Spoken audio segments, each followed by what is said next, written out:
So have you tried joining? Try joining. I'll help you check the audio, I beg.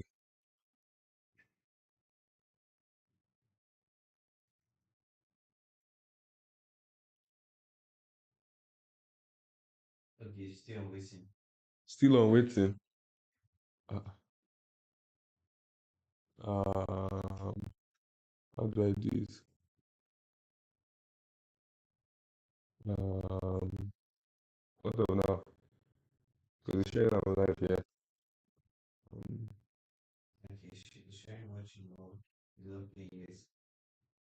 wait, let me check on my own phone. I go do it here, I no sabi. It's showing live.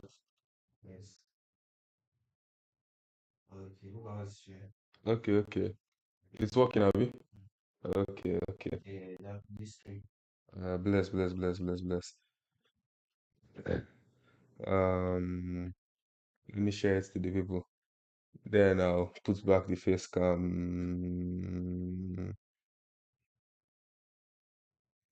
Um, you can type in the chat, but is my audio clear? Okay, okay, yeah, the audio is clear. Thank you.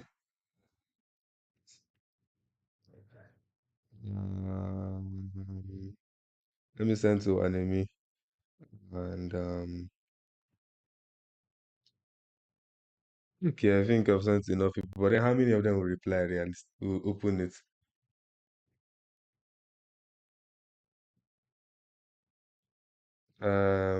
So should I start somewhere? Ayana, let me just connect the camera back. That means I have to set it up again.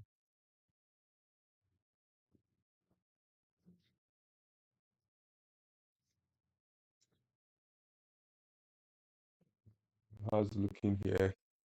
Okay, the camera showing up. So hi people. Hi. So I'm streaming again. So I'm going to be talking about movies, like I normally do on this channel. Because why not? Wait, I can't even see the chat. How do I see the chat? Uh,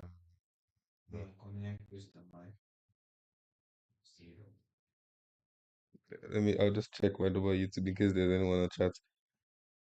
Um, so hi. We're going to talk about movies and yeah, movie recommendations. So if you have any recommendations, just say it in the chat and I'll respond. You so young, that's success, Abby. What was good? What was good? Um, so I'm going to give you movie recommendations. If you want the movie recommendation, I'll give it to you. Um, if there's no recommendation, you IK, what was good? What was good? So if there's no recommendation, I'm going to show the movies I watched this last month as April. And again, I don't know how to use this. I don't know how to use this website. I only use the app, but I'll find the way. I'll find the way. Okay, yeah, diary. Let's talk about the movies I watched. Yeah, over this past week and in the past month, cause like why not? So what's showing up here this week? This week. So from like the 2nd of May till yesterday, that's I watched how many? One, two, three, four, five, six. Now it's eight. I watched The Hateful Eight today, and I also watched The Lobster with this guy Yorgos. So those are the ones I've watched. But let's talk about it. Let's talk about them. So this is Daredevil. This is Daredevil. Let me shrink this a bit.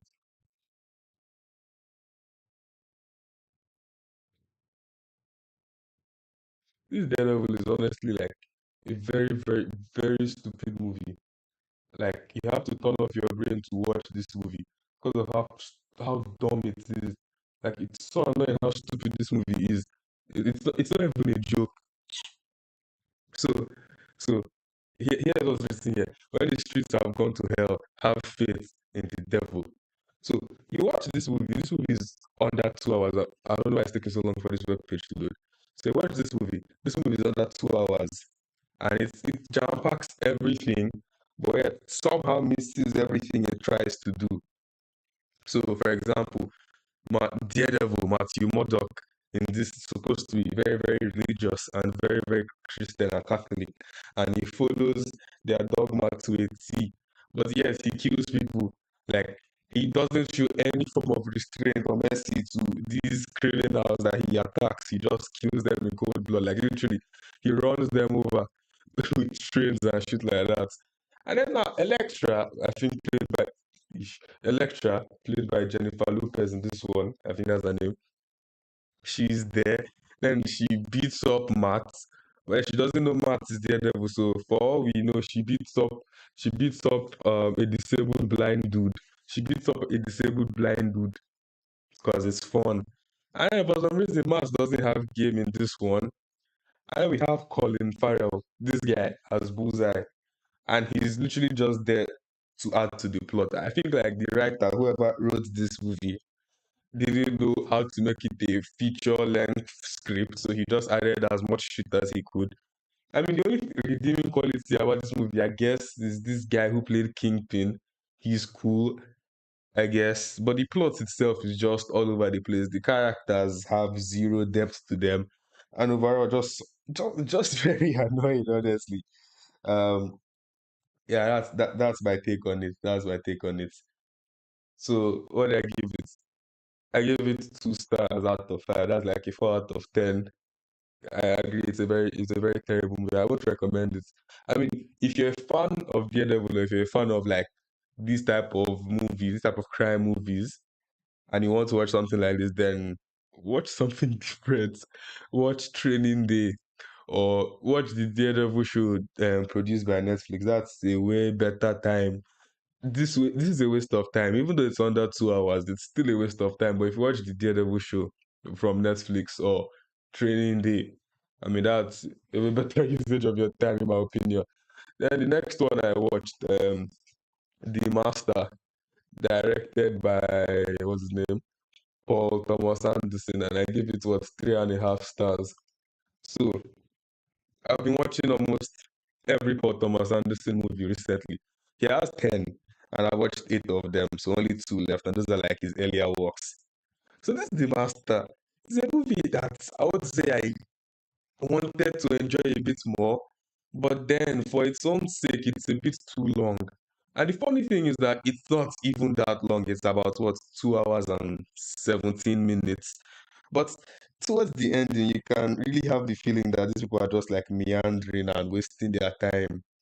So it's not really a good thing. It's not really anything like you enjoy while watching it.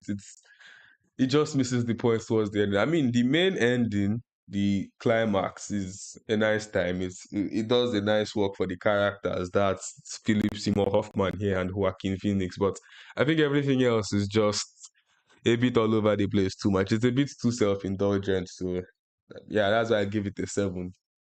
Still a good time though. But then he gets bored. Now, Logan. Let's talk about Logan. Logan. Yeah, this is something I really enjoyed. Honestly, this might be one of my favorite Marvel movies of all time because like it's so good, and then it now feels like a western, like a new western. But then it's like still like more than the western movies I've watched, like A Fistful of Dollars or The Good, the Bad, and the Ugly or No Country for Old Men. I prefer this to all these movies I just mentioned. I give it like what, a 10 out of 10. Perfect 5 stars because I really enjoyed my time with this movie. Directed by James Mangold. I think I watched The Wolverine, directed by him too, but the Wolverine doesn't come close to this movie. This movie is on another level. It's such, and then it's so perfectly paced. And then when Wolverine dies at the end, it's like, wow, this is such a perfect script. It was directed in such a good way. And I like how it's a bit goofy from time to time, but then it never really gets on serious. I don't know, it's like I wish I watched this movie before. I can't believe I watched this movie for the first time last week. So yeah, I mean, if you're not a fan of superhero movies, you love this one because this even barely fits like the category of a superhero movie. I love it honestly.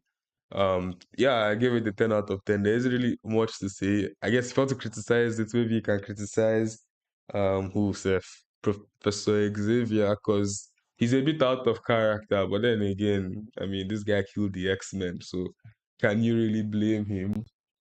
So yeah, Logan, I recommend the movie 100%. Watch it, you will love it. It's a very good time. Now, American Gangster. I mentioned this one before.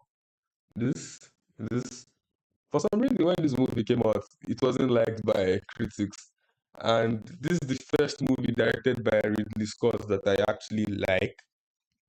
So, really, the critics didn't like it when it came out. They said it was all over the place and it didn't have depth. But then this was a cool time. This was a cool time. And the runtime too. What this movie is almost 2 hours and 40 minutes. The runtime is actually very calm. It doesn't feel like it's almost 3 hours. Sure, sometimes it gets a bit slow, but for the most part, it still focuses on the two point of view characters. That's Frank Lucas, this guy played by Denzel, and where's the guy Russell Crowe played? Where can I find the cast? Okay. Yeah, Russell Crowe. Yeah, he's very good in this movie.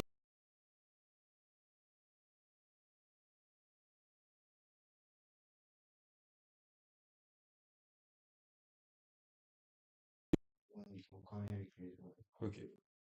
Okay, my mic disconnected. So Russell Crowe, very good. I prefer Denzel in this. Also, our guy Thanos, Josh Brolin, he's in this movie too.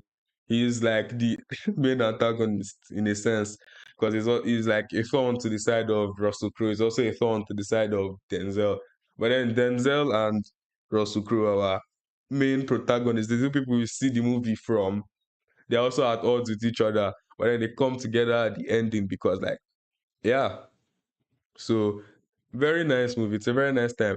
So when it comes to Ridley Scott now, Ridley Scott is this acclaimed director. With let me even find him. Ridley Scott is this like very very acclaimed director.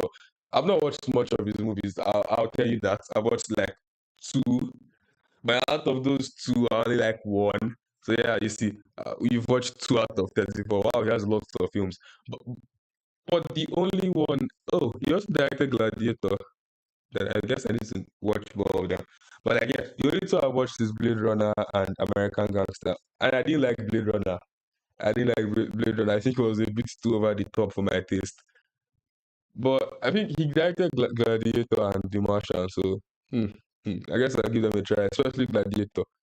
But yeah, so far I'm not really a fan of Ridley Scott, but American Gangster is a very good time. It's a very very good time. So yeah, that's why I give it 4 stars. That's an 8 out of 10. Yeah, it's a very nice stuff. And yeah, it's also weird. So like, on this channel I review like what mainly Marvel movies. Like if you look at the channel, I review like what's mainly Marvel movies. But then it's almost like I barely watch them. Like look. The last time I watched the Marvel movie was Spider Man. No, it was Thor. Like 17th of last month. It's been weeks to say the least. Well, Daredevil Born Again, the one I reviewed yesterday, I was watching it weekly, but it's a show, so I can't put it on here. But yeah, though I still watch Marvel movies. I think sometimes they don't appear here because I've already watched a good chunk of them. Like a good chunk of them. Like in the MCU, they have like what 37 movies. I watched 35 of them. The only two I haven't watched are Incredible Hulk and Eternals. And I really need to get to them eventually because like I'm about to complete this whole thing. But I'm not really excited to watch them because like the events of Incredible Hulk, do they really matter? Okay, sure. Abomination appears in She-Hulk, and sure, President Ross appears in Civil War and in Captain America: Brave New World. But then Edward Norton was recast. recasted with Mark Ruffalo, which in my opinion is a better Hulk than Edward Norton. And then no one actually praises the Incredible Hulk for being a good movie. Like there's nobody I know in real life that has watched this movie and said, yes, this is a good time. You'll enjoy this. There is nobody I know in real life that has complimented this movie in any way. And then the people online, like if I watch any review of this movie, it always starts with someone taking in, like gasping, like, ah, did I really have to watch this? It's like none of them enjoyed it for some reason. So it's like, so yeah. Okay. Next one, the hot soccer proxy. This one, I gave it what 3.5 out of 5. This one was directed by the Coen brothers. That's Ethan and Joel Coen. And I'm trying to watch all their stuff. I'm trying to watch all their stuff. But like their style is really, really annoying.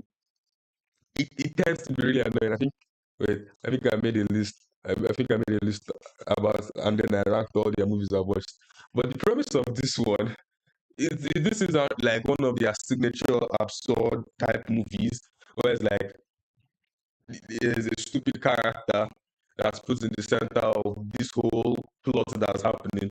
He really doesn't know what's going on. So either his stupidity gets him through the plot or he's manipulated through the plot because he's stupid.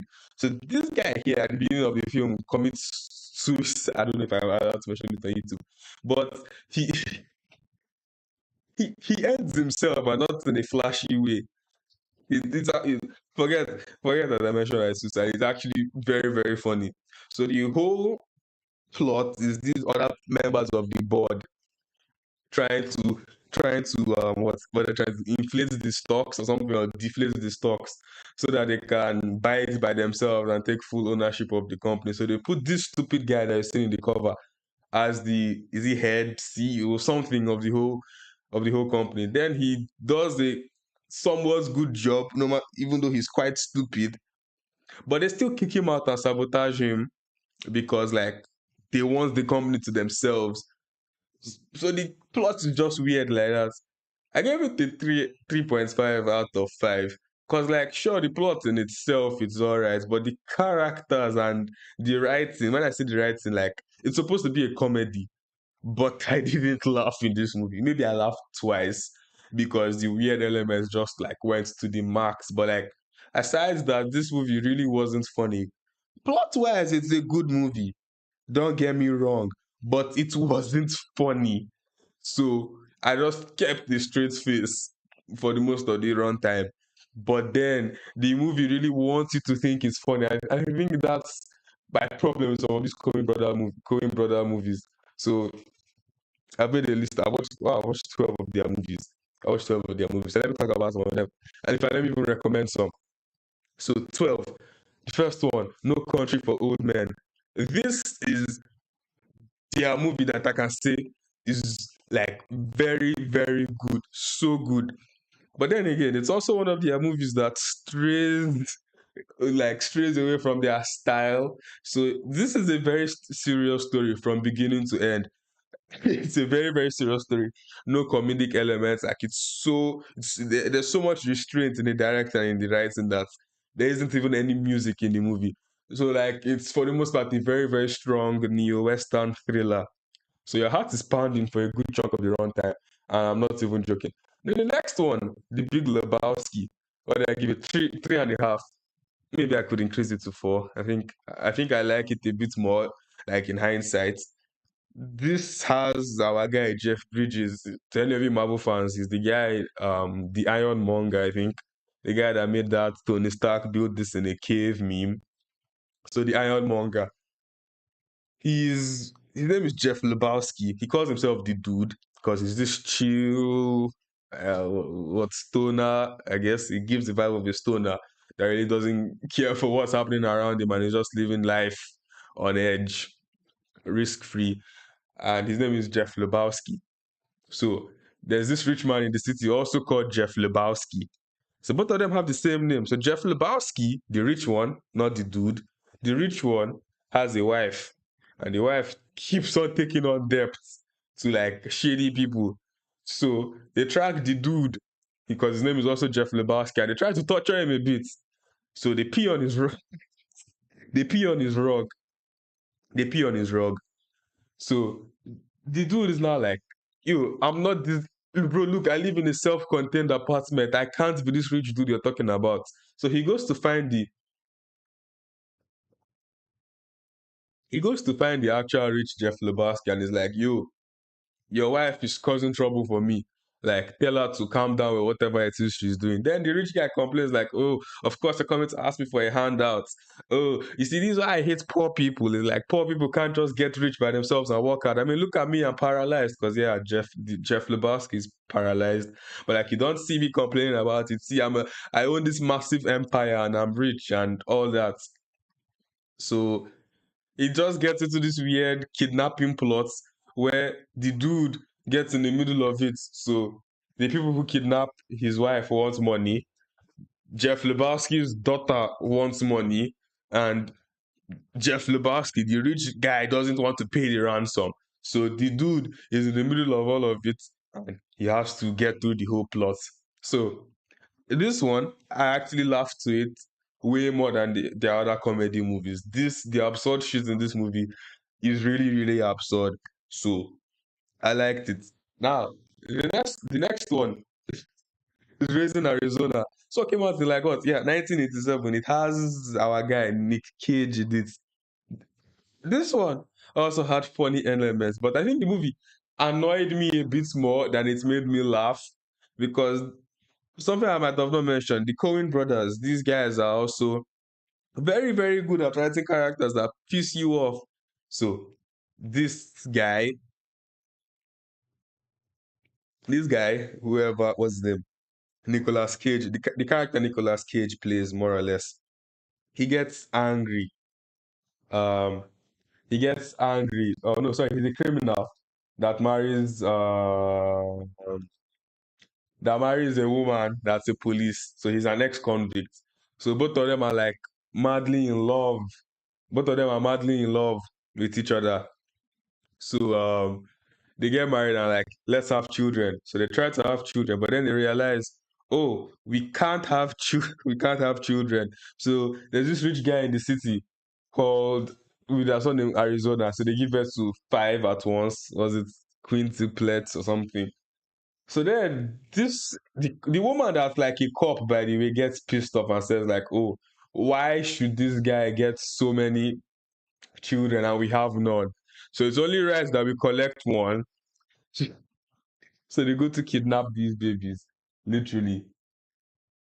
Wait 1 second.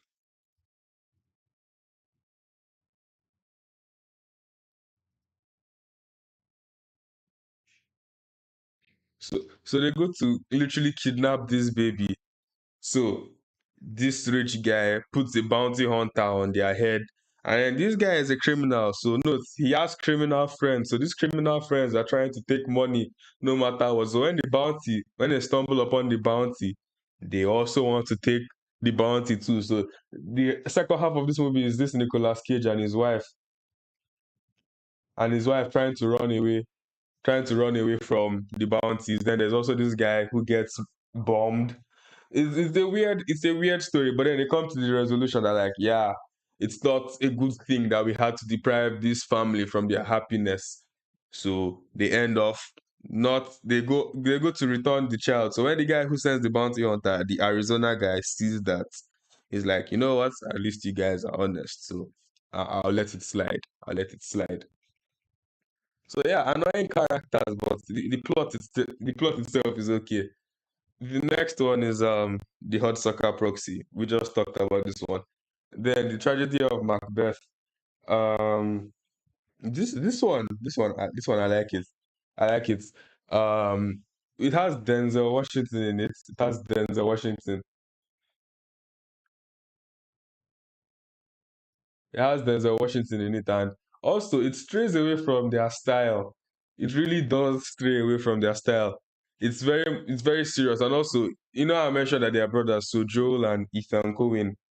But like in here, it's not Joel and Ethan Coen that directed this one.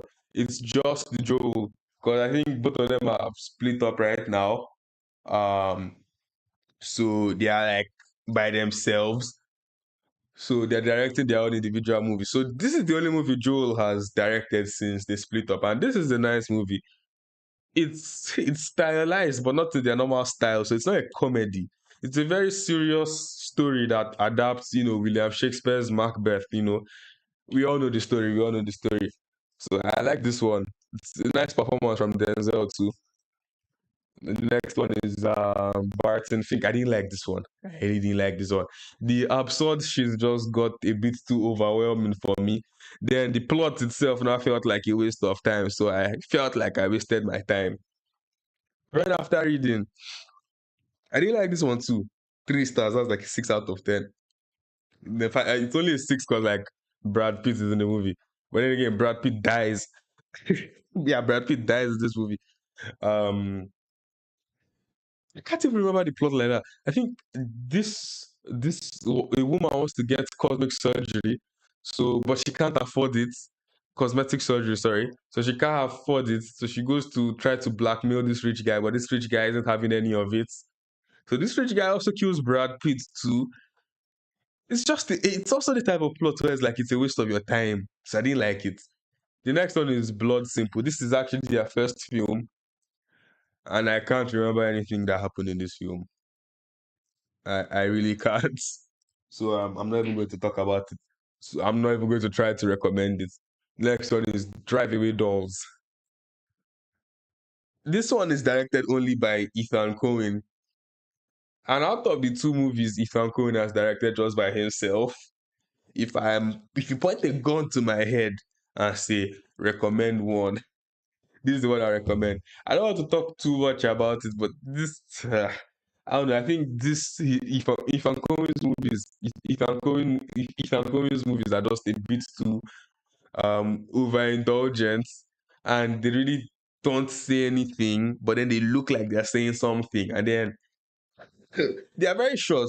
So I'll give them that. But then I think the plot really doesn't know what it's trying to do for most of it, so it's really not a nice experience watching these movies.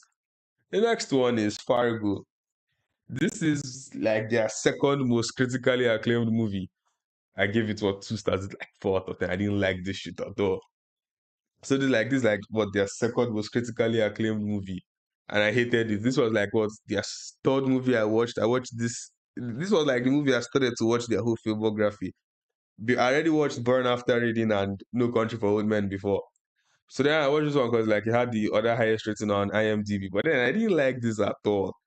Like half the time I tried to stay awake for this shit because this story wasn't moving me at all. I mean, I guess Steve Buscemi was all right in this role. I'm not a big Steve Buscemi fan, but then if you watch all these Coen brother movies, you see him in at least five of them, even though they are like in small roles. Like for example, he's in the Hot Soccer Proxy, he's in Barton Fink, and he's also in the Big Lebowski, and he's here too. I mean, he's all right. I think that's like a redeeming quality. But the plot it's also very messy, and it just didn't intrigue me. So I also don't recommend this one. Miller's Crossing. This one's a skip. I hate this movie. I really hate this movie. Honey Dawns.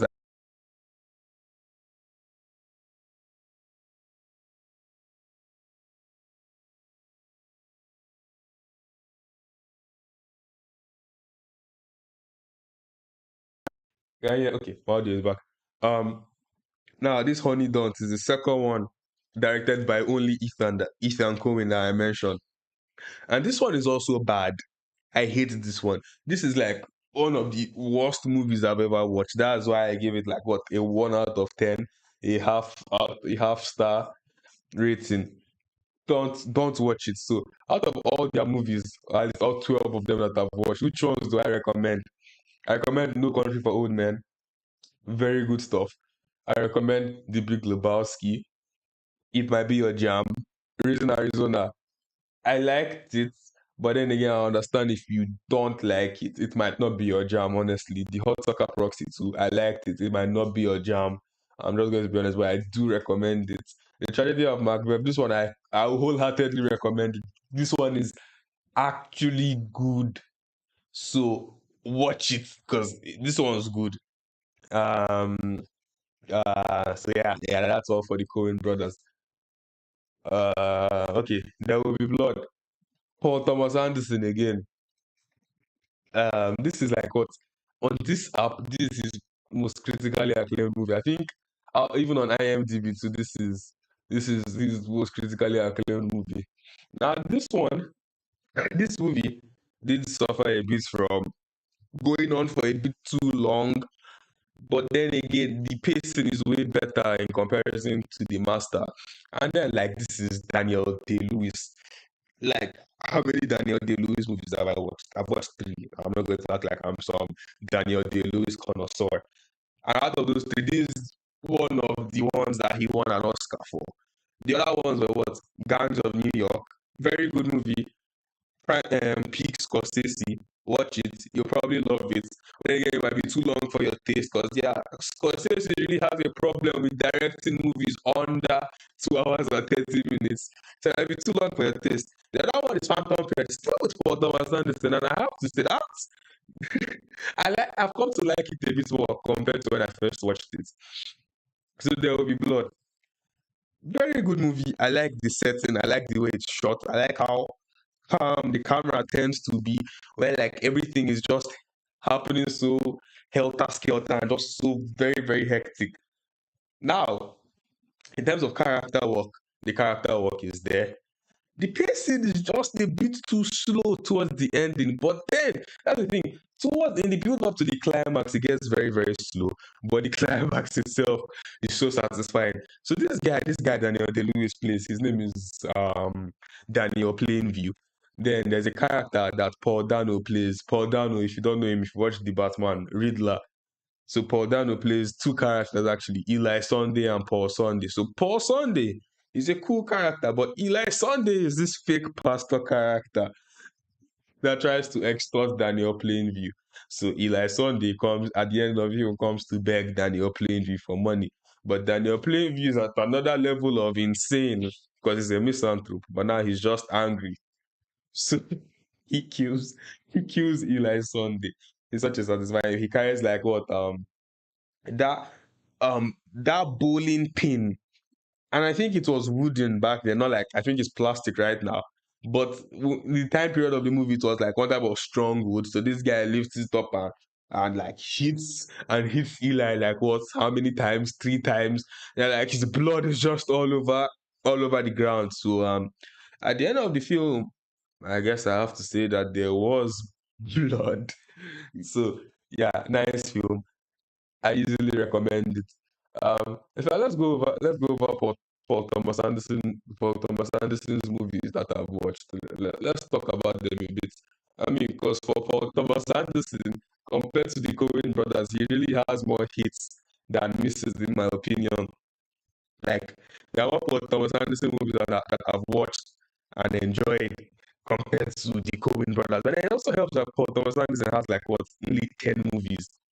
I mean, like I like filmographies that aren't that big because they will take me a long time to get through it. But then again, Paul Thomas Anderson is what 55. The Coens are in their 70s. The Coens started directing movies in like what 1984. Paul Thomas Anderson started directing in 1996. So if the next 10 years, who knows if Paul Thomas Anderson will have like what an extra 10 movies that will make his filmography 20 something too. So Paul Thomas Anderson ranked. I made this list. So my current ranking before I watch his last two movies, that's Boogie Nights and his first one had 8. These are 8 of them, the ones I've watched. So this is my ranking. So Punch Drunk Love first, There Will Be Blood second, One Battle After Another third, Phantom Thread fourth, The Master fifth, Magnolia sixth, Licorice Pizza seventh, Inherent Vice eighth. So now the movies I can recommend here, I can recommend 7 out of 8 of them, but then I like 6 of them. What do I mean? Licorice Pizza is all right, but then it has the same problem that most of his movies have. It goes on for too long, and then the characters are alright in Licorice Pizza, but the plot isn't really compelling enough to go for that long. And then it's 2 hours and 10 minutes. It's short, but I really did it. The last part felt like a drag. I'll be honest. That's why I gave it a 6 out of 10. The characters are good, but the plot. Mm-mm. Inherent Vice. This movie, I hate this movie. This is a skip. I really wanted to like it too because like it has like what two of my favorite actors, Joaquin Phoenix and Josh Brolin. But Jesus Christ, I really tried to wonder what the fuck is going on my screen right now. The whole plot seems like it really doesn't know what it's doing, and it felt like it didn't have a destination. So it felt like a waste of my time. And I kept on wondering, why am I watching this? Why am I watching this? I just couldn't, man. This terrible film, terrible film. And then I think that's the only time I'll say terrible for Paul Thomas Anderson's work because he is good at his work as a director and as a writer. So Magnolia, you see, this movie could have been way higher, but it has a problem, and it's a runtime problem. This movie is 3 hours and 9 minutes. 3 hours and 9 minutes. And the first 10 minutes of this movie add nothing to the plot. And then it's not like an anthology where it's like there are like what, five, six, seven, eight, I can't remember. Eight amounts of concurrent stories. But then it's not like you see a full story, then you go to the next one, then the next one. No, these stories are intercutting between each other. So you see part of a story, then you go to the next one, then you go to the next one, then the next one, and the next one, and the next one, next one until they cycle around each other and until they are complete. But here's the thing: not all stories are created equally. I think the story with the policeman and his romantic entanglement with this drug junkie is like the most compelling one for me. The one with Tom Cruise is nice too. And I think the game show one with the children is also another nice one. But then everything else, okay, Philip Seymour Hoffman as the nurse too. His own subplot was nice, but everything else was not even memorable. Not even memorable. Like I can't even remember any other thing, honestly. I also like the climax of the frogs falling from the sky, like raining. But then again, I'll be honest with you and I'll tell you, I really don't know what was going on. I don't know the symbolism or what Paul Thomas Anderson was trying to say behind that rain pouring on the ground. So I won't act like I know what he was trying to do. But I still do recommend it if only if you're a fan of 3 hour movies. If you can oh my god. If you can't tolerate 3 hour movies, then don't watch it. Really. Don't watch it. And the next one is The Master. I think I talked about this one before, so I'll just skip over it. Phantom Thread. It has Daniel Day Lewis in it again, and I like this one. In fact, I think I'll okay maybe I won't edit the list now. After this stream, I'll edit the list. I think I'll change that score from 3.5 to 4 because this is actually a very good time. You can call the movie pretentious, but then again, that's what it's trying to be because the time period and the characters are meant to be pretentious, especially Daniel Day Lewis's character. It's a romantic comedy, which is funny, but I don't think it's trying to intentionally be funny about this dressmaker, that's Daniel Day Lewis, and this barista. So the whole movie is about them trying to survive with themselves, even though they're like a bit toxic from time to time. But they end up together, which is nice. Very, very nice. Now, this, I think, honestly, I think I actually have to change my ratings for some of these movies. Maybe I have to rewatch some of them. Because now, in my head canon, I think One Battle After Another is way better than the credit I'm giving it right here. Here I'm what? Here I give it 4 out of 5. But in my head canon, this is the 9 out of 10 movie. So this is like 4.5 stars. Cause sure the runtime is a bit too self-indulgent. Because like the first 30 minutes, you can cut out a good chunk of it. The whole part with Tiana Taylor. It did serve a purpose at the ending of the movie, but it's like the gap is so wide. It's so wide. So you can really cut it out. Cut like a good chunk of it and make it like what 15 minutes. Because that Tiana Taylor segment is like what almost reaching 40 minutes if my memory serves me right. But then the next 2 hours, the part of grown up Leonardo DiCaprio with his daughter Willa and Sean Penn trying to kidnap her. That whole anxiety inducing segment peak. I like it so much. I like that segment so much. I think if not for the Tiana Taylor segment, I think I would have given this a perfect 10 out of 10. Sean Penn's character is on another level. Benicio del Toro is in this too. That guy, that guy was just having fun. This movie is also like funny as hell.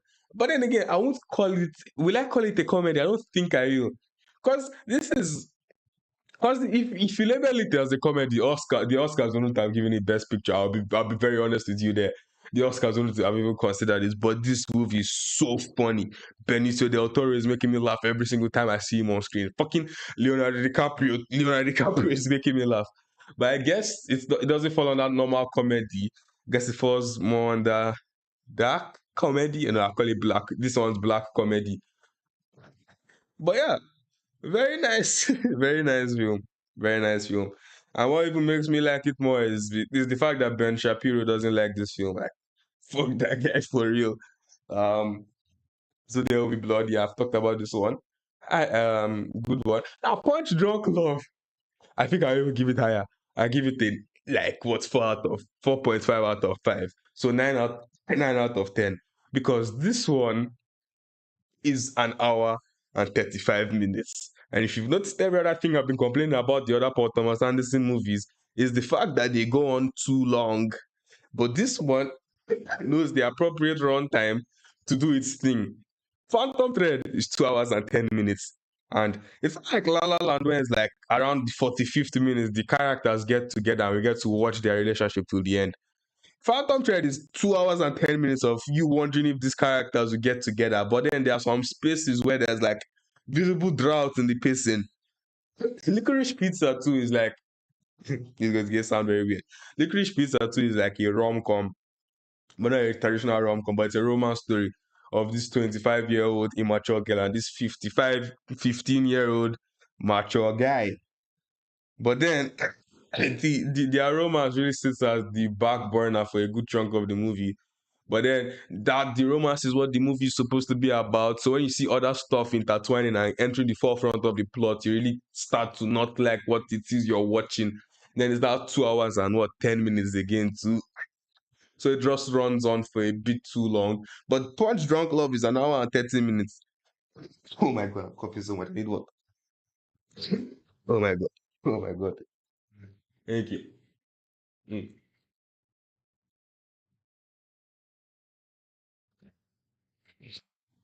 Um oh wow, the chat hasn't moved in a long time. Are you guys still here, chat? Punch Drunk Love. So Adam Sandler's character is a hectic character. I began to see him overcome his anxiety by the end of the movie. So it's a good character arc. And then he gets together with the woman at the ending, not really at the ending, like the 1 hour mark. So you get to see their relationship for like the next 30 minutes. And we get a good climax. So the pacing is flawless. And also Philip Seymour Hoffman is in this one too. And he's nice in this. Yeah, that guy is a very good actor. He's nice in everything he's in. So yeah. So Paul Thomas Anderson movies I recommend: Punch Drunk Love, definitely watch it. There Will Be Blood, love it, watch it. One battle after another, love it, watch it. Phantom Thread, watch it. The Master, watch it. But then again, Magnolia, watch it only if you like 3 hour movies. Licorice Pizza, don't watch it if that's your. It's set in the 70s, so if you're interested in period pieces, you can give it a try.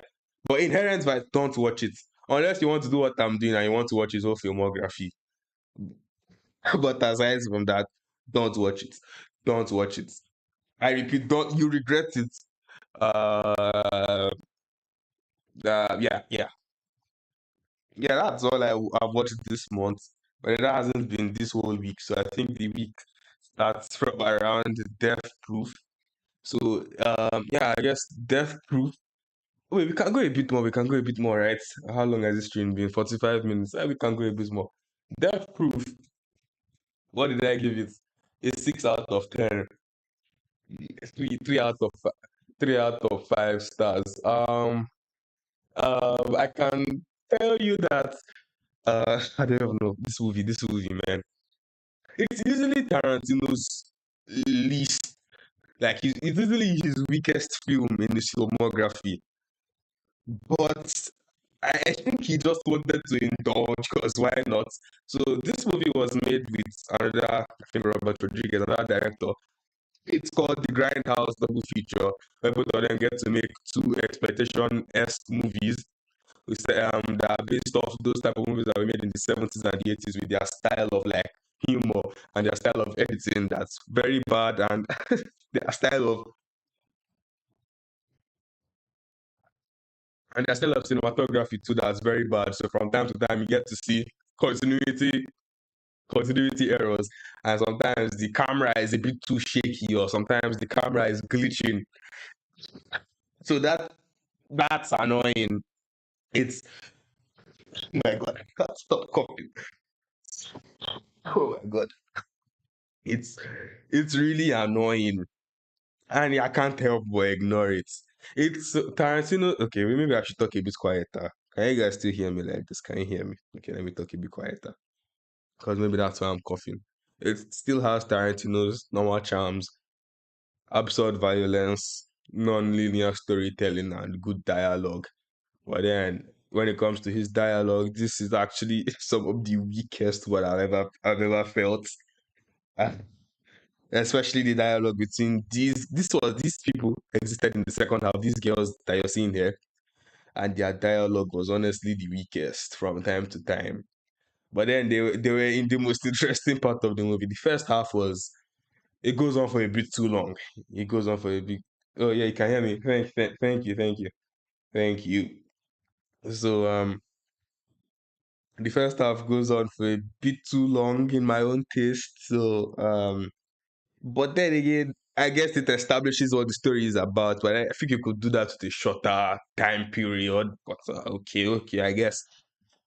These characters in the second half, I guess they're more intriguing too. So that's a plus. But then I just it's overindulgent a bit. But the climax is usual Tarantino style, just absurd violence that is like, yes, this is very, very enjoyable. But uh, But I think this is more like a random action movie that you see on your cable television that you randomly want to watch to pass the time, or like Mnet Movie Zone or something that you used to pass the time, rather than an actual movie that you go out of your way to watch. That's why I'll give it a 6 out of 10. You know what? Today I mentioned today I watched the Hateful Eight. So I've watched every single Tarantino movie, at least all 10 of them. He considers them nine. So all 10 of them. So um, let's talk about it. Let's talk about all his movies. So Quentin Tarantino ranked. I've not updated this list though, because I made this list before I watched the Hateful Eight. But now that I've watched the Hateful Eight, where would I rank it? So the Hateful Eight is like a solid. I don't want to give it a 9. Okay, so I would like if I'm rating this by myself, I'll give it a solid 8.5. But Letterbox can't let me do an 8.5 rating, so I have to give it 4 out of 5 stars. But in my heart, it's an 8.5 out of 10.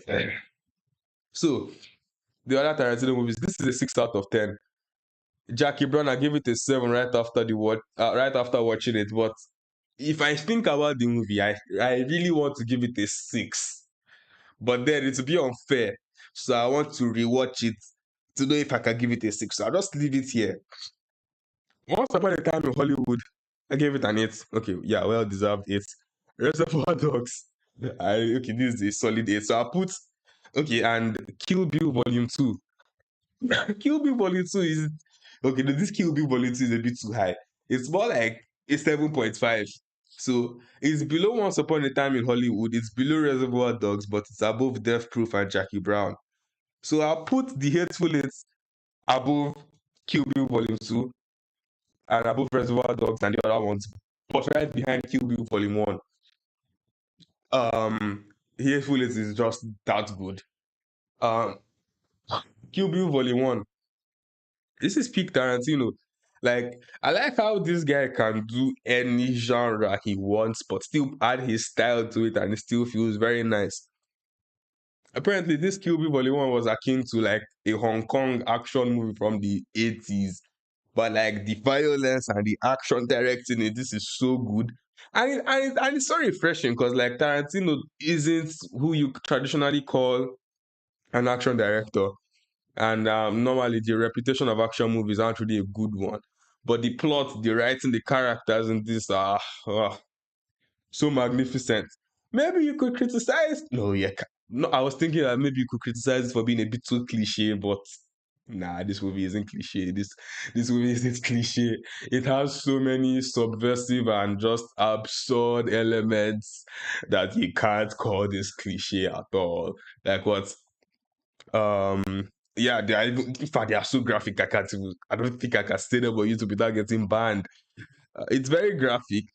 Uren Ishin, very nice character. It's just this movie is miles ahead of Kill Bill Volume 2. Honestly, Volume 2 didn't have as much sauce as Volume 1, man. Volume 1 was 1 hour and 15 minutes. Volume 2 was 2 hours and 17 minutes. And I feel like Volume 2 went on for too long. Like, Volume 1 is just so good, man.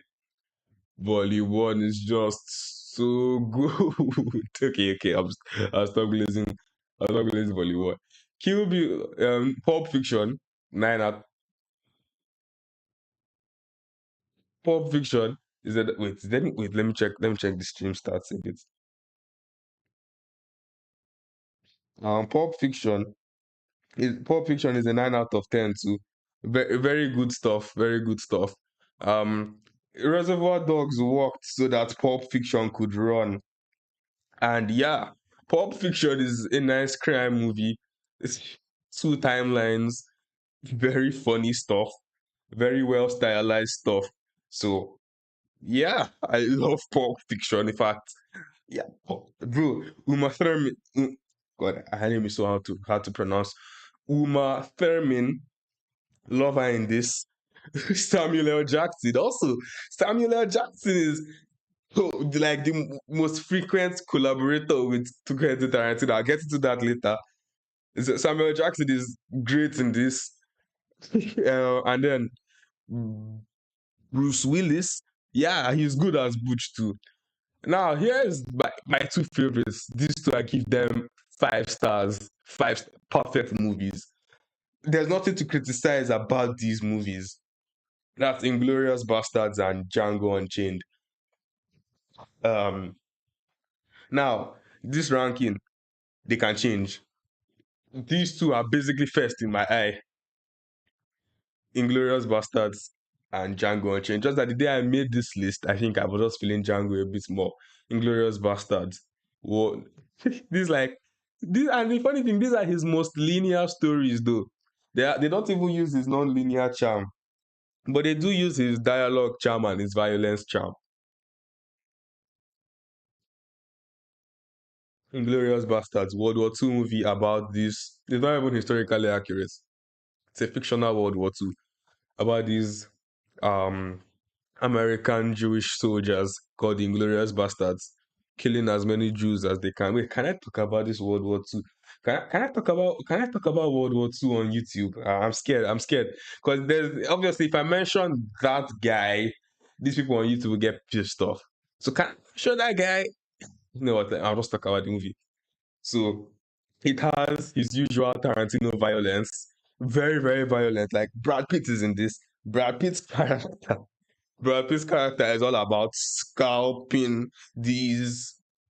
Can I even say that word? But the German soldiers in World War II. I don't want to say the N word, and I'm not even talking about the N word nigga. I'm talking about the other N word. So like like after he killed them, this guy really removes their scalps.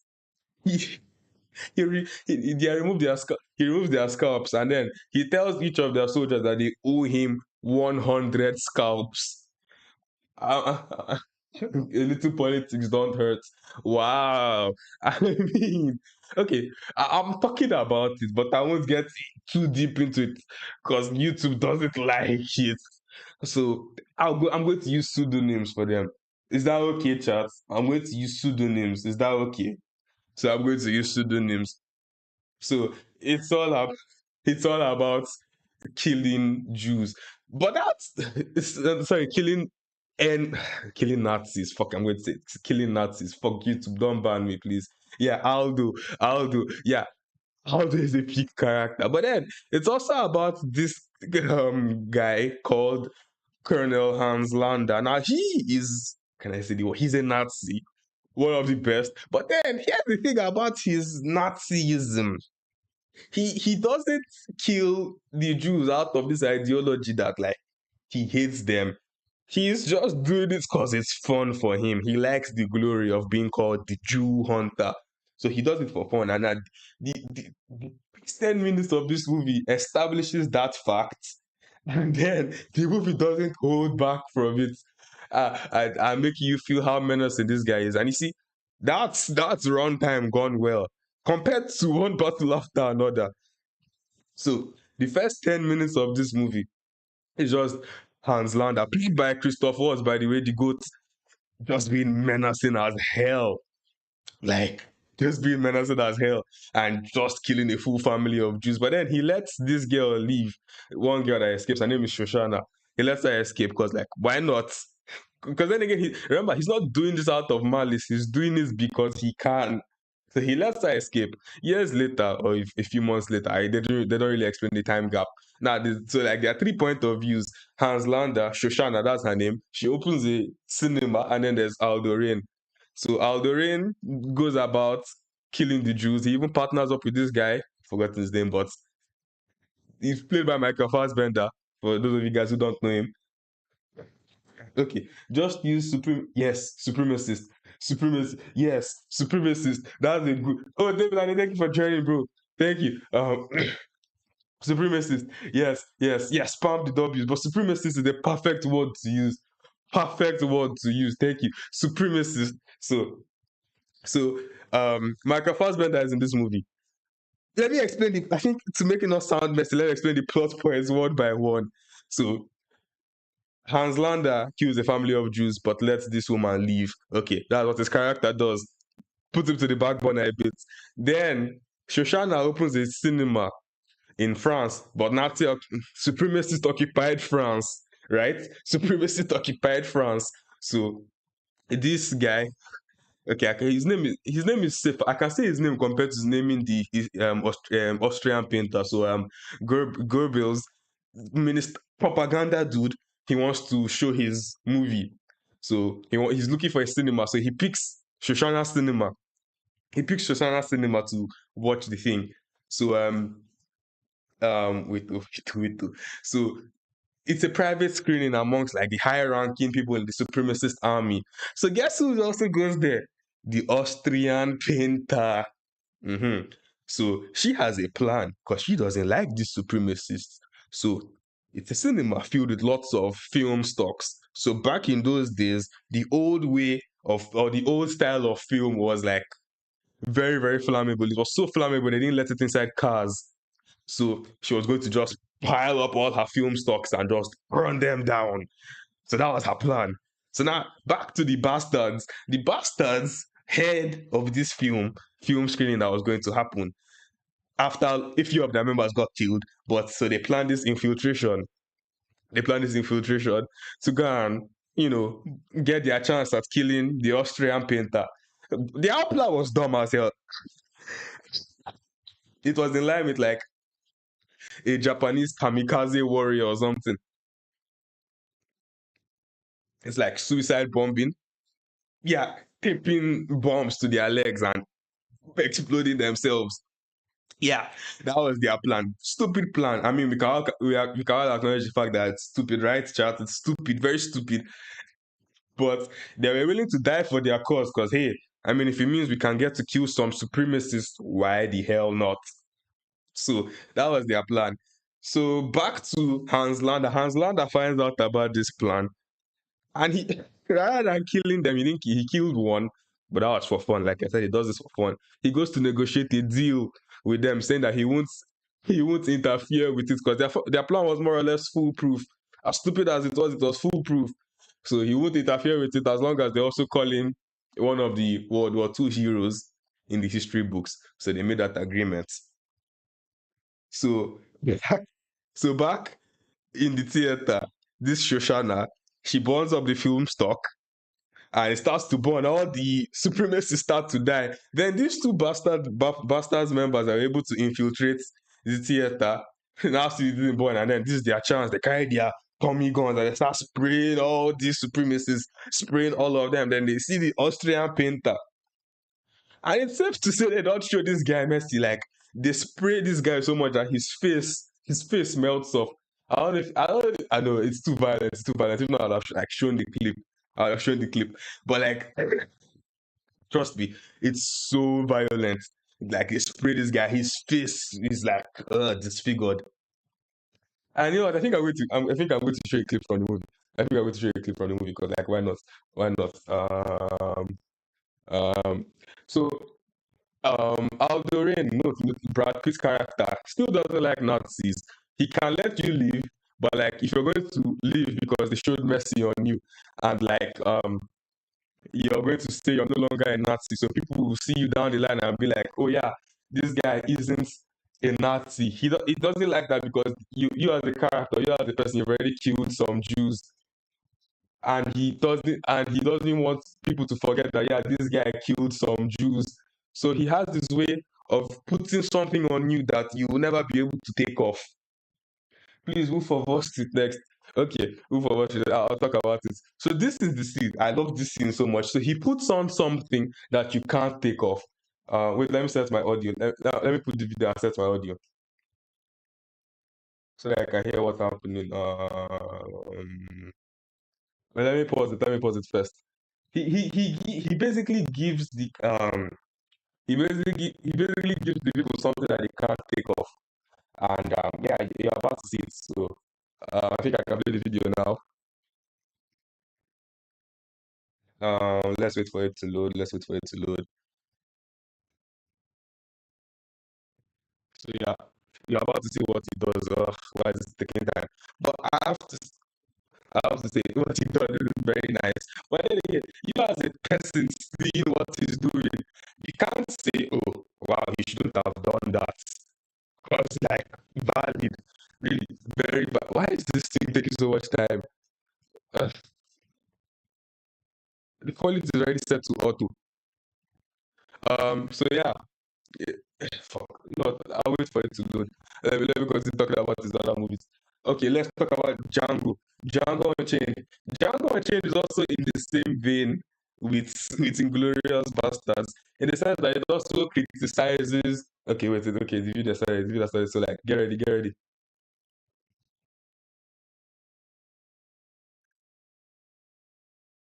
Oh, I hope the audio is clear. I hear it.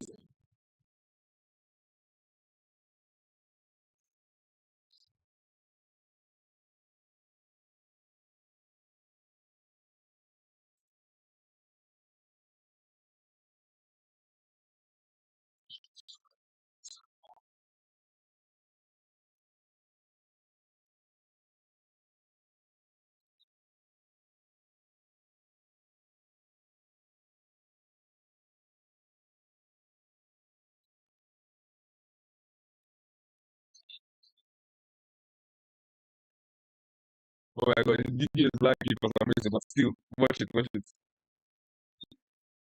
So he gets this stick, he shot that guy. Okay, I'm being patient. So this sounds Landa, by the way.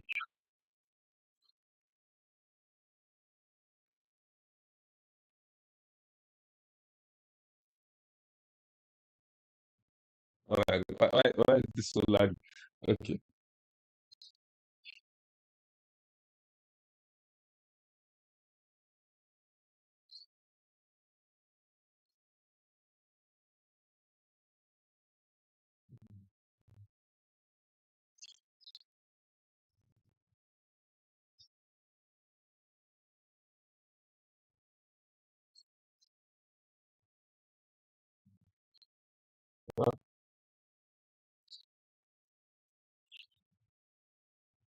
Oh my God.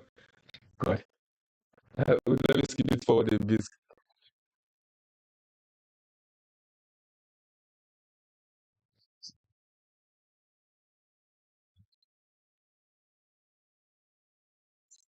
Oh my God. I should not tell you to. Well, I didn't remember that. That was actually my little bit.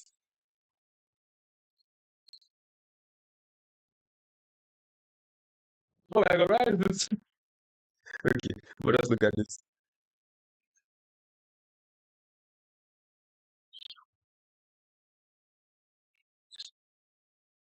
You see that knife, right? Okay. Okay. So get ready for this. I think that's the most YouTube will allow me to show.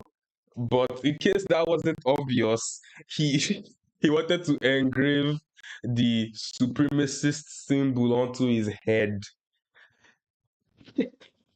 So that's the thing he can't take off. The fact that he is a supremacist.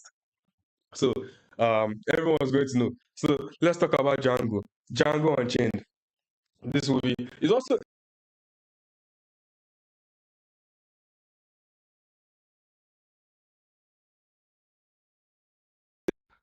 okay. My mic disconnected again. Sorry.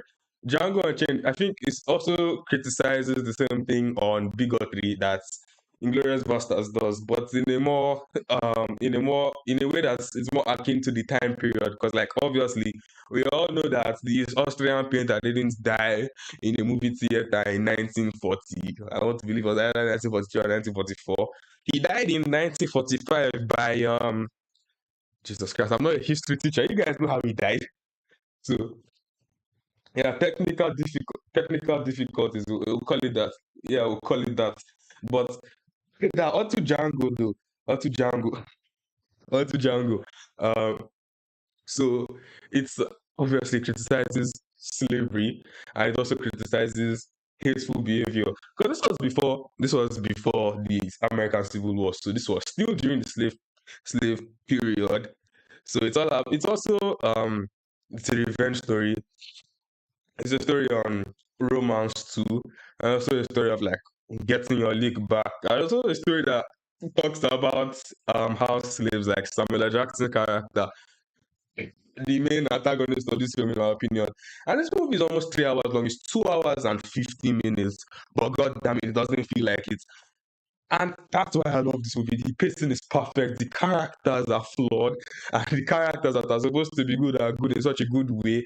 And the character development by what's the name, Dr. King Schultz, is so subtle. But then when you realize it, there'll be a big smile on your face that you get. That's why I love this movie. This is a perfect 10 out of 10 movie, in my opinion.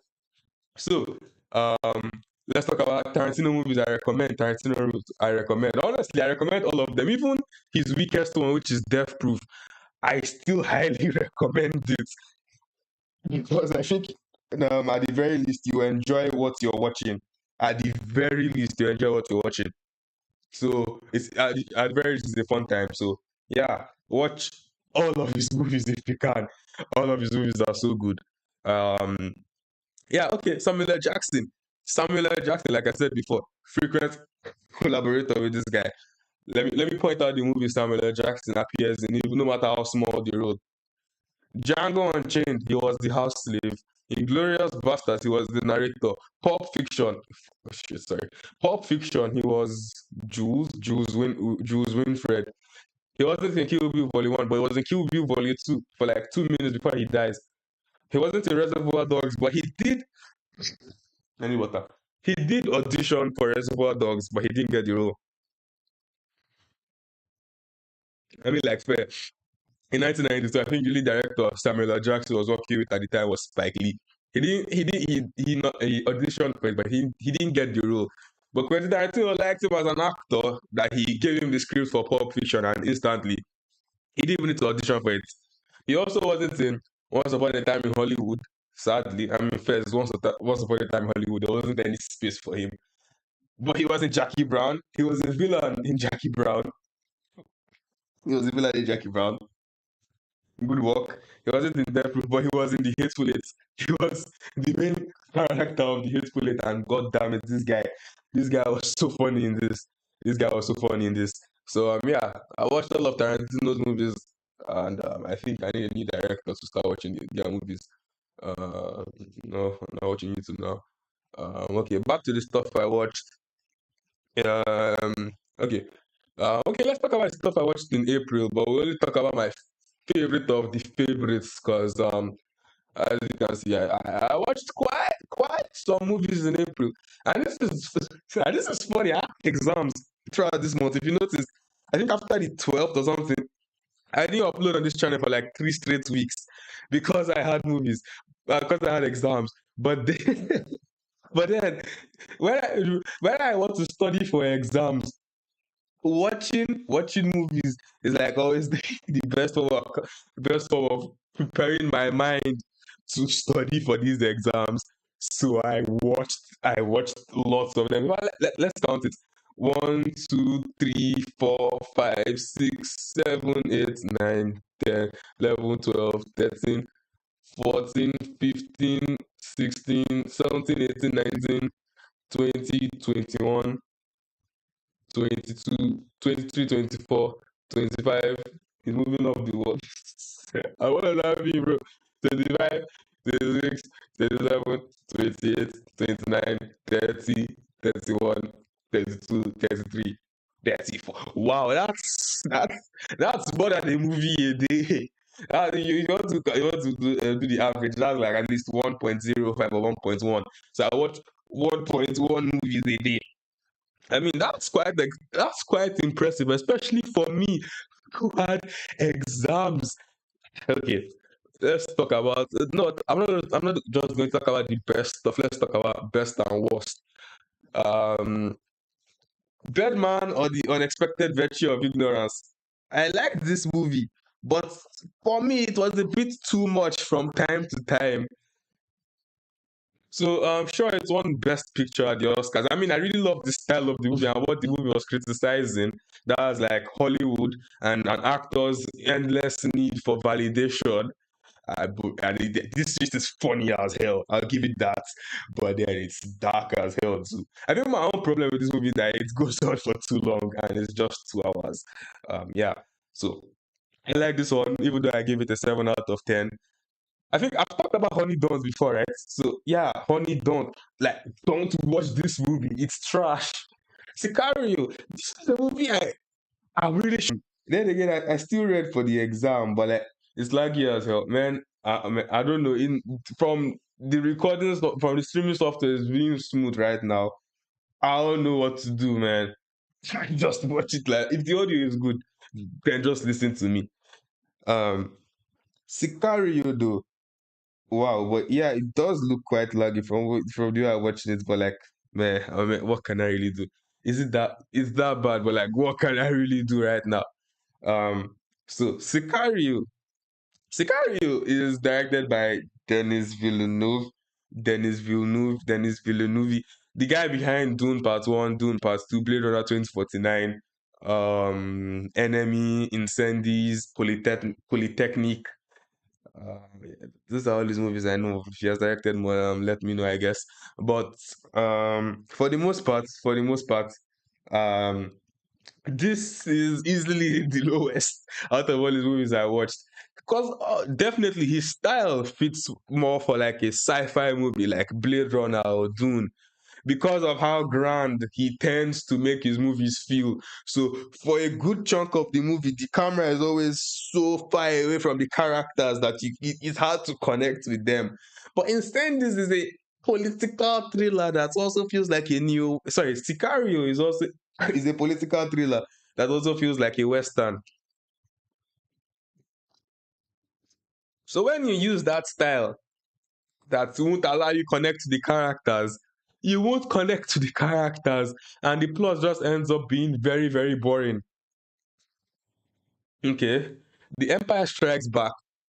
So I got into my Star Wars. I got into my Star Wars era again. I probably get into it every year at this point. Should I talk about the Star Wars movies I've watched? Okay, let me finish this part now. I'll get to it. So Empire Strikes Back. I thought I was going to love this movie. Let me be very honest. I thought I was going to love it, but I think I liked The New Hope way more. I thought this was going to be the best one in the whole franchise because Empire, Empire is the second one, and I think Empire is the one that expands the world a bit more. Star Wars, I'm not going to call it A New Hope. I'm going to just call it Star Wars. Star Wars okay, smooth now. Okay, that's good. Star Wars is mainly very character focused, and for a sci-fi movie, it's really really grounded in those characters, and it doesn't do too much in terms of world building and expanding itself too much. Empire does expand quite a bit, and the war also stretches on, even though the Death Star was destroyed in the Star Wars. So Empire, I don't know, man. I feel mixed on Empire. Part of why I feel mixed is because like the story doesn't feel done. Star Wars is a complete story. These 2 hours is a complete story from beginning to end. You can watch Star Wars without watching any other movie in the whole franchise, and you feel like you've watched a complete story. You don't need to watch Return of the Jedi. You don't need to watch Empire Strikes Back. You've gotten a full story. Empire Strikes Back feels like it really depends on Return of the Jedi to feel like it was worth your time. It's still a good movie, but then again, it just still didn't feel complete for me. That's why I gave it 4 out of 5. I think when I eventually watch Return of the Jedi, I can give a better analysis. That's if Return of the Jedi sticks the landing though. If Return of the Jedi is bad, then my rating for Empire will go down way more. But yeah, 4 out of 5. It's all right. Um, now Michael, Michael. No, no, let's talk. Let me look it up a bit. Michael. And no, I'm not talking about the movie with John Travolta. I'm talking about this one about Michael Jackson. This movie is so controversial for some weird reason. Like literally, why? Why? This is what the second movie I watched in theaters this year. I went to two of my friends. I think one of them is watching this stream right now. If you're still on this stream, say hi. I'm the person because like shout out to you. So this movie, it's Michael Jackson's life, so I can talk about the obvious stuff about Michael Jackson's life, but I won't talk about anything that's a bit not obvious that's in the movie.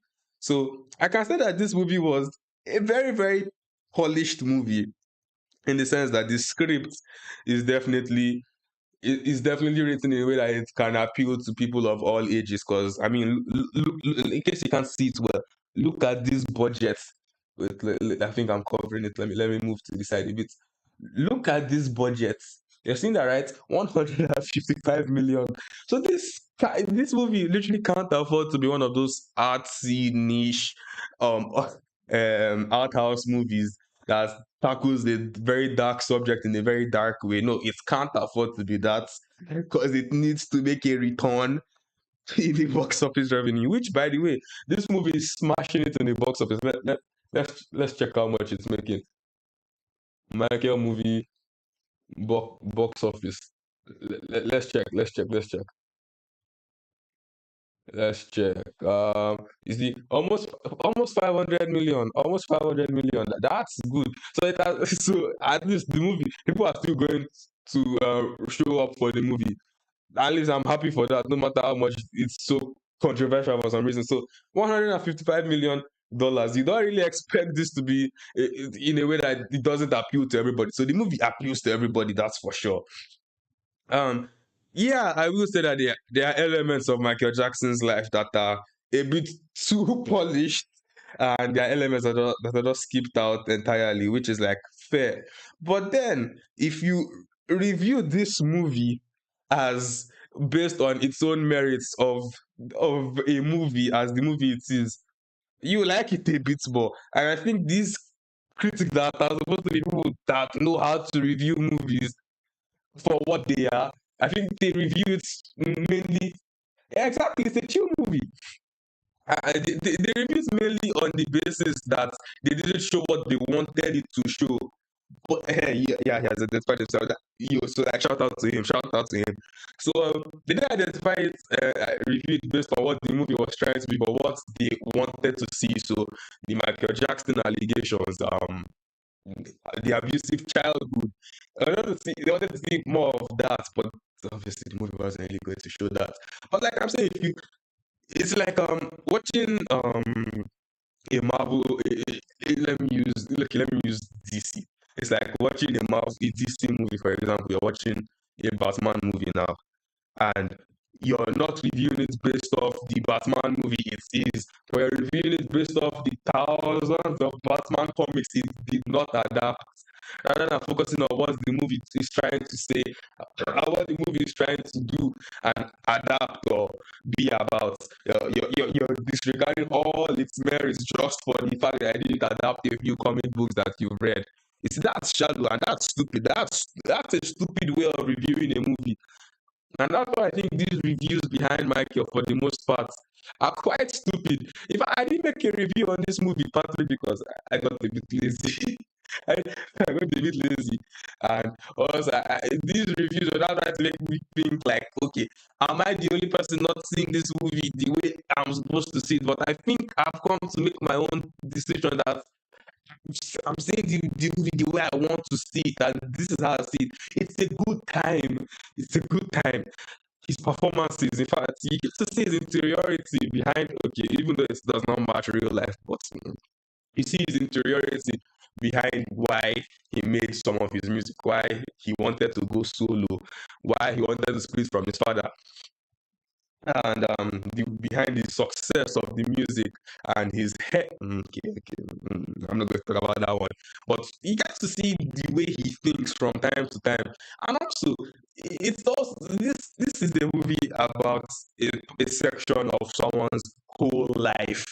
So obviously there are things that you're going to set up, or there are things about this character that won't get payoff because they did get payoff later on in his life, that this movie didn't reach the point of, because look, it's 2 hours and 7 minutes. If you want to enter his whole life, you need a screenplay that's at least 240 pages long, and if my 240 pages, wait, that's at least okay, yeah, that's at least 240 pages long, and that's 4 hours of a movie. And let me tell you, this movie won't be successful if it's 4 hours long. It's a bit more like a documentary than an actual movie. Okay. Let me recuperate my thoughts back. So for what it does, it is a good ass time in the cinema, and also this, like I said before, this is someone's long life, 52 years, 51 years on Earth. So you can't expect something he did in like when he was 20 to have immediate payoff. So there were obviously those elements that didn't have payoff in this movie, but you could still see them as part of his character traits.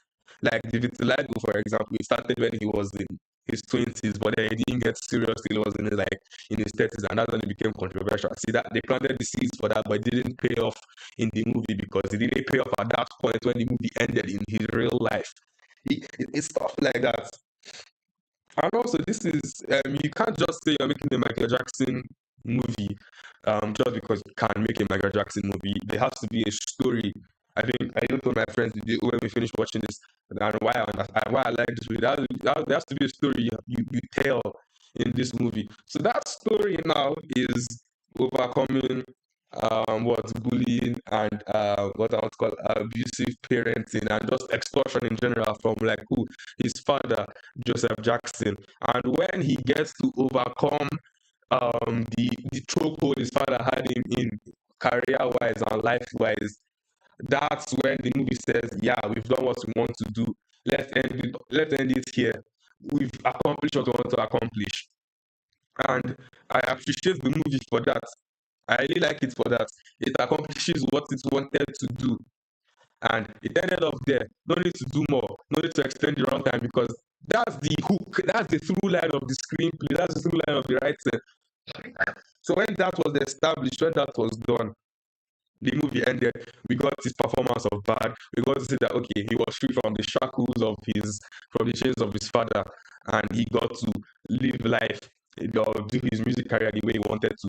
You see, that was a good way to end it. That was a good story, and it really pisses me off that nobody on the internet wanted to review the movie like that. Like this 39% of Rotten Tomatoes is wow. This is something really.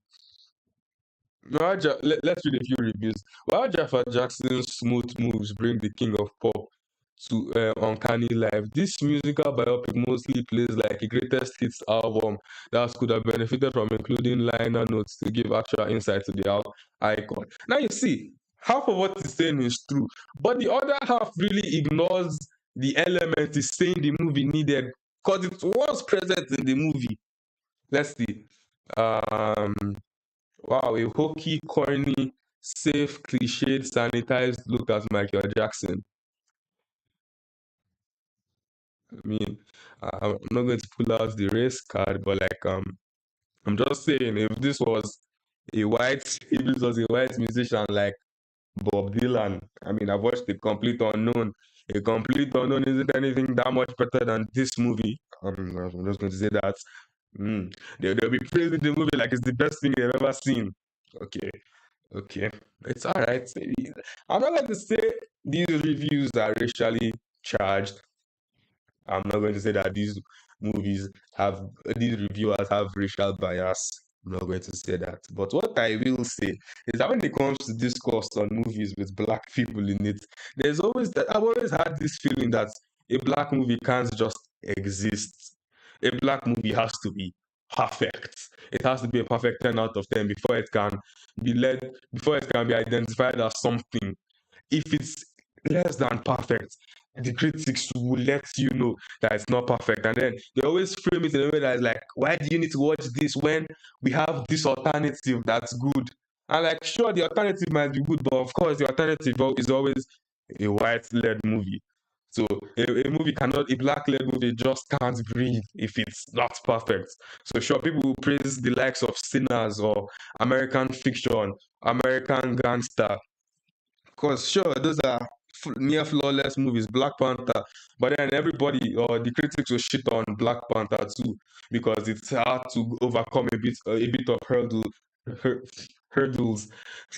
bit of hurdles to get the movie produced. And yeah, all of a sudden the movie is a mess. The movie is trash. Blah blah blah blah blah. And it's those type of things that honestly I just can't be asked to care about. That really just piss me off. So yeah, I've been yapping a lot about the Michael movie. What score am I going to give it? 8 out of 10. I mean, it's here. It's already here. You can see it's an 8 out of 10. Okay. Star Wars. This one I've been talking about. This Star Wars. This movie has the sauce, man. This movie has the sauce. This is so good. Like, like this is such a good movie. Honestly, if this was the only movie in the franchise, man, that's honestly this is the only movie the whole franchise needed. Wow, like sure, Empire introduced Yoda, the iconic Yoda, Lando Calrissian, Boba Fett. I am your father. But I think this had more focus on the characters and a kidnapping plot that was just so nice. And I think lots of movies have ripped off ever since, like one battle after another. I think even Paul Thomas Anderson said this in an interview that he did rip off. Not that he didn't say rip off, but he did get inspiration from Star Wars and the whole rescues on who's kidnapped. Like this movie is just so good. And let us not even talk about the visual marvel it is for a movie that came out in 1977. The movie Jaws worked so that this movie could fly into space, literally. This is sure you can say Jaws was the first blockbuster movie in terms of box office returns and in terms of budgets, but this is one of the first high budget / high concept movies. Sure, $11 million might not seem like like much in the modern day, but like back then it was a lot. Okay, you could say a movie like 2001: A Space Odyssey was the first blockbuster, but then again, 2001: A Space Odyssey didn't have the cultural impact that Star Wars did, even though that movie too is a technical marvel. But yeah, this is one of the best movies I watched last month. 9 out of 10 for sure. 9 out of 10. And then again, for a month where I watched lots of movies, it was also filled with movies I didn't like. Like I didn't like Blade Runner. Like, oh. Spider-Man, I actually watched Spider-Man since March, but I forgot to log it in. This Spider-Man is way better than Spider-Man 2. Maybe for my next long form review, if I can get through watching Amazing Spider-Man 1 and 2. Oh wow, it's almost 10 p.m. I need to also end this stream. Okay, maybe I'll make an ultimate review on Spider-Man. An ultimate review on Spider-Man, review all the Spider-Man movies, but in the Sam Raimi Spider-Man trilogy, this one is easily the best one. People normally love Spider-Man too, but this movie, when it comes to writing and character work, this movie is easily superior in my opinion. In my opinion, don't shoot me. I'm just saying it might be an unpopular opinion, but that's my opinion. Okay, yeah. So I love Spider-Man. So yeah, it's true. Have you guys check out my Daredevil video? Hold on, let me plug it into the chat. Yeah, go watch my Daredevil video. That's another one of those long reviews I did. I reviewed the whole. Why is this taking time to load? Yeah, I reviewed the whole Daredevil franchise, like every Daredevil movie that exists, every season of every fuck, I'm stuttering. Every season of Daredevil television that exists, I watched it all and I reviewed it. So yeah, go check it out. Let me plug the link in the chat. Also, I reviewed the Iliad and I reviewed the Iliad and the Odyssey, the books, the poems. It's very light spoilers, don't worry. Just so that I could talk about it before the movie comes out. The movie comes out in 2 months. Yeah, that's very, very quick. So yeah, please watch the video when you have the time. Watch the video when you have the time. So yeah, you guys aren't ready for the Odyssey. The Odyssey is going to the Odyssey is going to be it's going to be a masterpiece. I'm not without spoiling it. So let me just tell you guys. Um yeah, so yeah, Arrival. This is also directed by Denis Villeneuve. This was immediately after he directed Sicario. This is a step up from Sicario. There's nothing anybody's telling me this is superior to Sicario. Love this. Go watch it. I'm not even going to spoil it. More Better Blues. Now this is a movie I like, but it's not a perfect movie. It's good, but not perfect. Um, um, it has a good screenplay until the end. I think the third act just gets a bit too messy for my own liking. So yeah, that's what holds it back. And let's see. The drama, I made a full review on this. 7 out of 10. Yeah, I like it. Go watch the review on the drama. The menu, I didn't like this movie. It has some obvious symbolisms and something it's trying to say. But then again, I'm not like a food connoisseur, so I don't know what it's trying to say. Phantom Thread, I've spoken. Can I increase the rating from here? I can't. No, no, no, no, no. I need me to click on it. No, no, no. Go back, please. Go back. Go back. Go back. Go back. Oh, shit. I have to now. Okay, okay, okay. It's chill. Um, okay. Yeah, Reservoir Dogs. Nice. I think I've spoken about it. I think, okay, the last one for this stream, let's end the stream. It's almost 10 p.m. I have to go eat dinner. Memento, this is Christopher Nolan's first feature-length film. Okay, technically, Following is his first feature-length film because it's an hour and 10 minutes, and it did show on theaters. And also $6,000 budget, and it made $100,000 in the box office. That's impressive. Following is an impressive movie because this movie was shot entirely on black and white 18mm film for a full year. A full year to move. Like this nigga is such an inspiration for when it comes to like myself or people that are aspiring to be filmmakers or screenwriters. This guy and his like story on how he got into Hollywood is so inspiring. But like yeah, because of like the existence of this movie, and it not helps that this movie is actually a good movie. Sure, the production value isn't that high. It's entirely in black and white. You use amateur actors, but the writing in it is so good. But Memento. When it comes to all his movies, ah, Inception is my favorite movie by him. But I think a part of me really wants to say that this is his best written movie. Like there are a few elements that made me put it as a 9 out of 10. But like if I'm outside the letterbox standard, if I'm rating this movie, I'm giving it a 9.5. This movie is near flawless. Like out of every movie I've recommended for you here, you can ignore all of them, but Memento is the one you have to watch. This movie, oh God, this movie is so good, man. This movie is so good. This movie is so good. It has the sauce. I love it. I love it. Yeah. I think I've talked about it. What was the title of this stream? Movie recommendations and everything. What do I call it? What do I call it? I can't remember. Live. What do I call it? Okay. And everything I watched last month. So yeah. I think I've been able to do that. And now I'm ending the stream. Thank you all who joined, and all of you who stuck around. Thank you very much. So I hope you enjoyed these movie recommendations. And yeah, maybe I could do more streams like this once in a while. Once in a while. Let's see. Um, Later this week, what video do I have for you guys? It's going to be different from normal movie reviews, but it's still something that feels in the vein of something I like a lot. Oh, hi, Kosi. Thank you for joining. Thank you for joining. It's going to be about superheroes, though, so it's. I think you guys might still enjoy it. So yeah, this was fun. I will tell you guys, this was fun. Thank you so much for joining. An hour and 37 minutes of me just yapping about movies. Yeah, thank you so much. So I think I'm going to end the stream now, guys.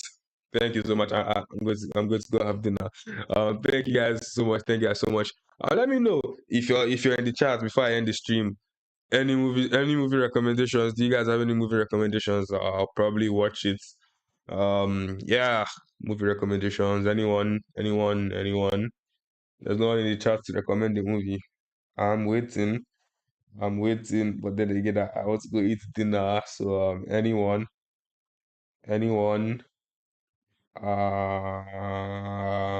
Okay, nobody. Well, all right. So it's there. Somebody. Anybody? Okay, yeah. All right. So thank you guys so much for joining the stream. I guess this will be all from me today, and I'll see you guys whenever I stream again or whenever I